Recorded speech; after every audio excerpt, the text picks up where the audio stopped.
ខ្ញុំគ្រប់វិនាទីខ្លួនខ្ញុំបញ្ចេញពលឺភ្លឺដោយព្រះអាទិត្យវៃជុំវិញខ្ញុំកំពុងផ្លាស់ប្ដូរល្អឡើងវិញមុខរបររកស៊ីដំណើរការយ៉ាងរលូនភ្ញៀវទិញហើយទិញទៀតដោយភាពជឿជាក់ស្នាមញញឹមពេញចិត្តបញ្ចេញលើមុខពួកគេខ្ញុំឃើញហើយមានកម្លាំងឡើងវិញអរគុណមួយគុណមួយបរិបរយខ្ញុំពូកែខ្ញុំអងចា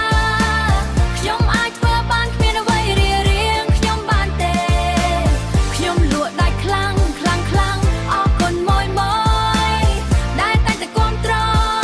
និងជឿជាក់លើខ្ញុំពូកែខ្ញុំអងចា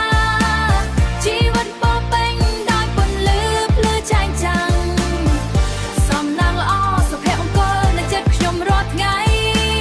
ខ្ញុំជាមនុស្សស្រីដែលមានសំណាងបំផុតអរគុណលូមេដែលជួយដោះស្រាយ